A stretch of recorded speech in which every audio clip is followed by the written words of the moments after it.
চিন্তা করে দেখুন কত বড় সম্পদগুলোকে তারা শেষ করে দিয়েছে।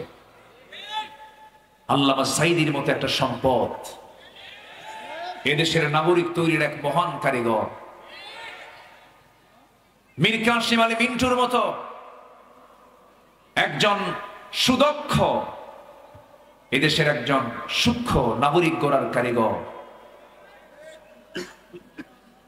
যাকে এই দেশ গড়ার একজন অগ্রপথিক বলা হয়, যেখানে হাত দিয়েছেন সোনা হয়ে গেছে। সে মীর কাসেম আলী মিন্টুকে তারা ফাঁসির মঞ্চে ঝুলিয়ে মেরেছে।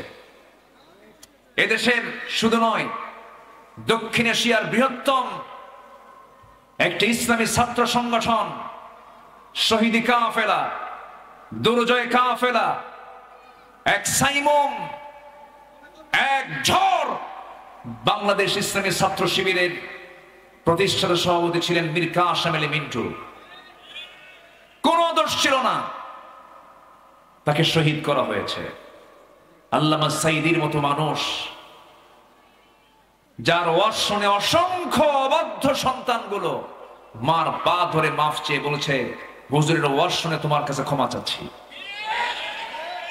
সেই আল্লামা সাঈদ রাহিমাহুল্লাহকে গত 2023 সালের 13ই আগস্টে চিকিৎসার নাম করে সুস্থ মানুষকে হসপিটাল থেকে জোরপূর্বক প্রিজন ভ্যানে করে, বুড়া মানুষ দাঁড়ায় দাঁড়ায় সেখান থেকে তাকে নিয়ে আসা হয়েছে হলো হসপিটালের শাহবাগে।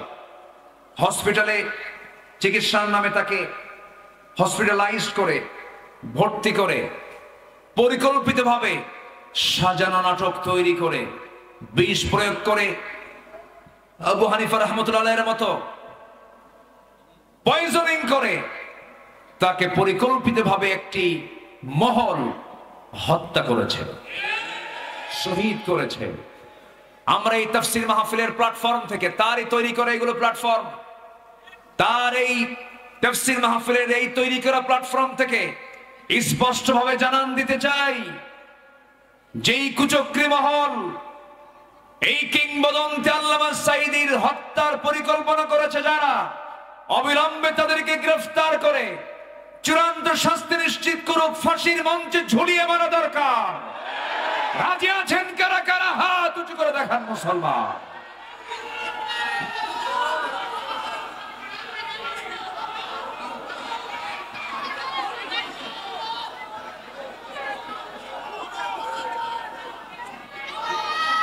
আল্লাহ কবুল করুন, জোরে বলি আমিন, আরো জোরে আমিন।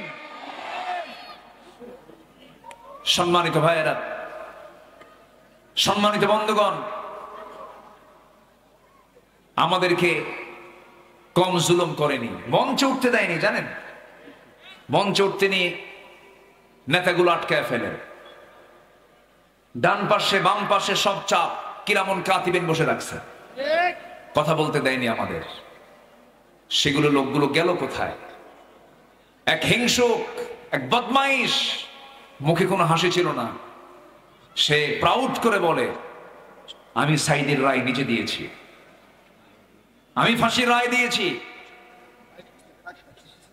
সেই বদমাইশটা পালাতে চাইল ত্রিপুরা অথবা গুয়াহাটি হয়ে, সে দিল্লি চলে যাবে, সিলেট হয়ে। পালানোর পথে সিলেটবাসী তাকে অত্যন্ত সুন্দর আপ্যায়ন করেছে, কলার পাতা সইতে দিছিল, এরপর কোর্টে হাজিরার সময় খুব সুন্দর আপ্যায়ন করেছে, বিসি আউট করে দিচ্ছে। কি ঠিক কি না? সম্মানিত বন্ধুগণ, লজ্জায় মাথা নিচু হয়ে যায়। এদেশের একজন শীর্ষস্থানীয় ধনী, বেক্সিমকো গ্রুপের একজন মালিক, চেহারা তো মাশাআল্লাহ ফেরেশতা ফেল, সূরতে জিবরাইল, সিরাতে শয়তান। পালানোর জন্য চেষ্টা করলো, অনেক চেষ্টা করেছে। টাকা দিয়ে সব হয়? আজ থেকে টাকা দিয়ে সব হয়? ওরা ভেবেছিল টাকা দিয়ে আর ক্ষমতা দিয়ে সব হয়। টাকা দিয়েও কিছু হয় না, ক্ষমতা দিয়েও কিছু হয় না। সাহায্য লাগে কার? সাহায্য লাগে কার? আজকে টাকা এবং ক্ষমতা ভ্যালুলেস, তার বড় প্রমাণ হলো এই বিগত ঘটনাগুলো। সালমান এফ রহমান পালানোর জন্য চেষ্টা করলেন, মাথার চুল কালো বানালেন, মুখের সুন্দর সুরের সুন্নাহ দাড়ি কাটলেন, আর আমাদের বলেন আমরা নাকি ধর্মের ব্যবসা করি।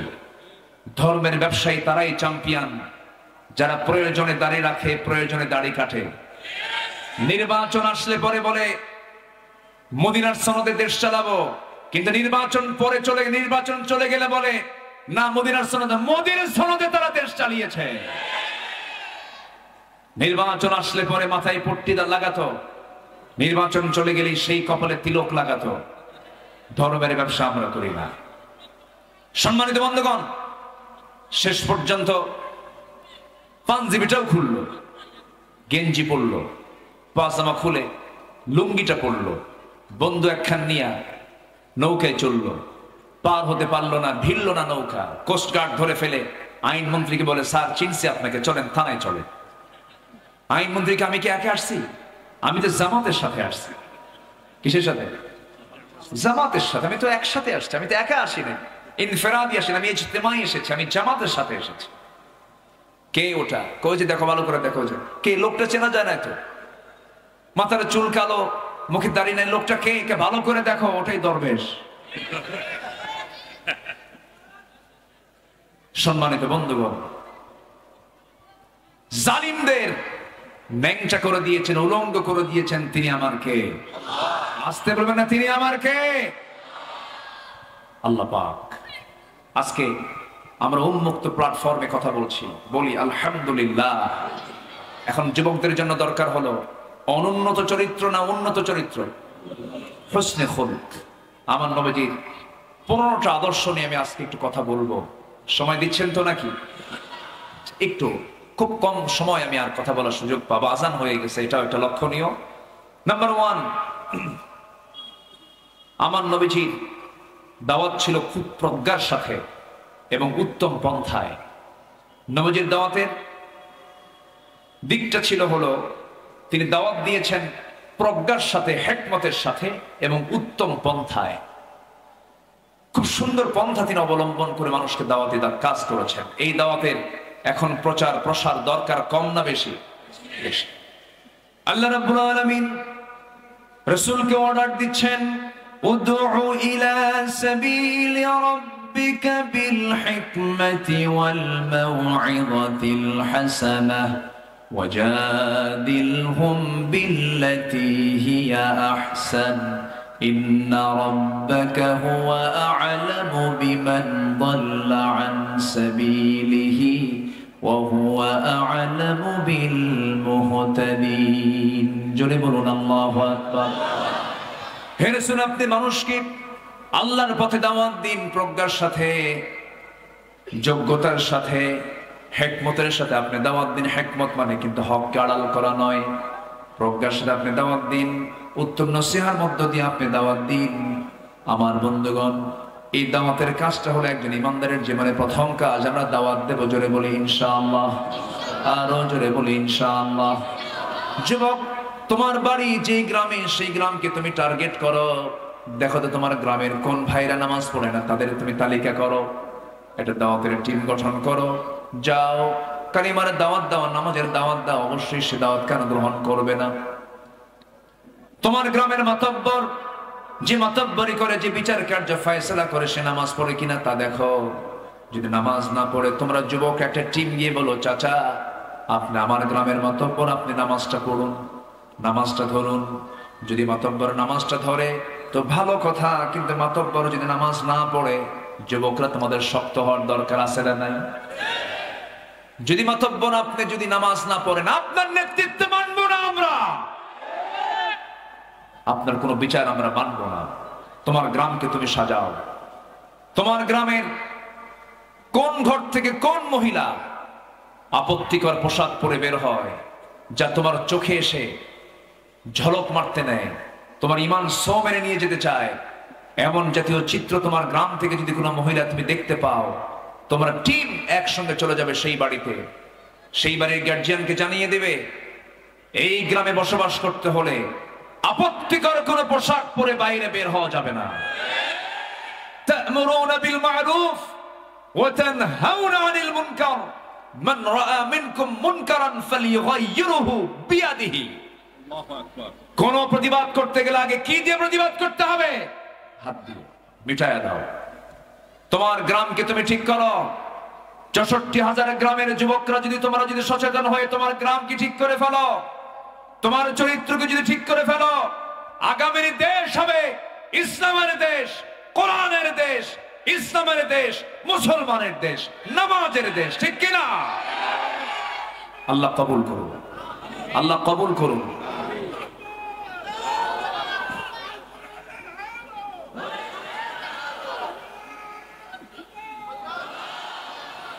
আল্লাহ কবুল করুন, জোরে বলি আমিন, আরো জোরে আমিন। এক নাম্বার হবে আমরা দাওয়াত দেব। কি দেব? দাওয়াতের জন্য দাওয়াত আগে দরকার না ধৈর্য আগে দরকার? বলেন বলেন বলেন। রাসূল দাওয়াত দিতে গিয়ে কি ফুল পেয়েছেন না পাথর পেয়েছেন? বলেন, ফুল না পাথর? পাথর পেয়েছেন। আহারে, রাসূলকে মেরে রক্তাক্ত করে দিয়েছে। আমার নবীজি একদিন আবু জেহেলকে কালিমার দাওয়াত দিতে গেলেন। আবু জেহেল রাসূলকে থাপ্পড় মেরে ভিতরে তুলে নিয়ে চরমভাবে প্রহার করতেছিল। এক পর্যায়ে তরবারি বের করে ফেলেছে। আল্লাহ পাক তার হাতটা অবশ বানায় দিলেন। নবীজি আবু জেহেলের হাত থেকে বেঁচে তিনি ঘর থেকে বের হয়ে আসলেন। তার বন্ধু আবু বকর সিদ্দিক রাদিয়াল্লাহু তাআলা আনহু একদিন তিনি মক্কার মাটিতে জাস্ট ফজরের সময় তিনি কাবার দরজার সামনে গিয়ে সেজদা দিবেন, নামাজ পড়বেন। তিনি এমন সময় উতবা সাইবা মুগীরা গিয়ে সোজা আবু বকরকে ধরে ফেলে জমিনে ফেলে দিয়া মারতে মারতে রক্তাক্ত করে নাকের উপরে উতবা করলো কি, খড়ম জুতা দিয়ে একটা চাপা দিল, ফিঙ্কি দিয়ে রক্ত বের হয়ে গেল, নাক সিটকে রক্ত বের হয়ে গেল। সবাই মনে করেছে আবু বকর বুঝি মারা গেছে, সেন্সলেস হয়ে পড়ে থাকলেন। কিছুক্ষণ পর তার সেন্স আসলো। যখন তিনি জ্ঞান ফিরে পেলেন, নিজের চিন্তা না করে মনে মনে চিন্তা করেন, বুঝতে পেরেছি আজকে অতর্কিত হামলা শুরু হয়েছে, রাসূলকে যেন তারা মেরে ফেলে। নিজের বাড়ির দিকে রওনা না দিয়া, নিজের সেফটির কথা চিন্তা না করে, নিজের নিরাপত্তার কথা না চিন্তা করে সোজা চলে গেছেন নবীর দরজায়। দরজায় গিয়ে নক করে বলছেন, ইয়া রাসূলুল্লাহ, আমি আবু বকর, দরজা খুলুন। রাসূল দরজা খুলেই দেখেন রক্তাক্ত তার চেহারা। রাসূল বলছেন, আবু বকর, এমন রক্তাক্ত হলো কেন হুজুর? সেজদা দিতে গিয়েছিলাম, ওই উতবা সাহেব আমার নাকটা মোচা করে দিয়েছে। মক্কার হাওয়া ভালো না, দাওয়াতি কাজের কোনো পরিবেশ নাই। ইয়া রাসূলুল্লাহ, আমার মনে হয় আপনার ঘরেও তারা হামলা করে ফেলবে, এখন আমরা ঘর থেকে বের হয়ে পড়ি, মক্কার বাইরে আউটসাইডে কোথাও চলে যাই। আমার নবীজি তাকে সঙ্গে করে নিয়ে রওনা করলেন, কিন্তু প্রচন্ড রক্তক্ষরণ হচ্ছিল, গায়ের শক্তি নাই। আমার নবীজি চিন্তায় পড়ে গেলেন, আবু বকর তো মারা যাবে। আমার নবীজি উটের দুধ খুঁজলেন, দুম্বার দুধ খুঁজলেন, পেলেন না। মেষের দুধ খুঁজলেন, পেলেন না। সামনে একটা ছাগলের পাল দেখলেন। ছাগলের পাল দেখে সেখানে একটা রাখালকে বললেন, রাখাল, একটা ছাগি দেবে নাকি? কি করবেন আপনি? রাসূল বললেন, দুধ দহন করবো। আমার বন্ধু আবু বকর রক্তাক্ত অবস্থায় পড়ে আছে, সে মারা যাবে, দেখো তো এই উপকারটা করা যায় নাকি? রাখাল বলছে, দুঃখিত, পারবো না, কারণ ছাগলগুলোর মালিক তো আমি নই, আমি হলাম রাখাল, আমি আপনাকে পূর্ণ একটা ছাগি দিতে পারবো না, এই ক্ষমতা আমার নাই। আমার নবীজি মুস্কি মুস্কি হাসি মেরে চিন্তা করছিলেন, আহারে, মরু অঞ্চলের এই রাখালের মধ্যে ঈমান নাই, কিন্তু ঈমানের গুণটা আছে। কি সুন্দর আমানতের কথা বলল। নবীজি তার কথাকে খুব রিসিভ করলেন, খুব সুন্দর করে গ্রহণ করে এবার বলছেন, ও রাখাল, আমি তোমার কাছে বড় কোনো ছাগি আমি তোমার কাছে আবদার করবো না, একটা ছোট্ট ছাগি আমারে দাও, যে ছাগিটার ওলানে কখনো দুধ আসে নাই, যে ছাগিটার পেটে কখনো বাচ্চা আসে নাই, ছোট্ট একটা ছাগি দিলেই হয়ে যাবে।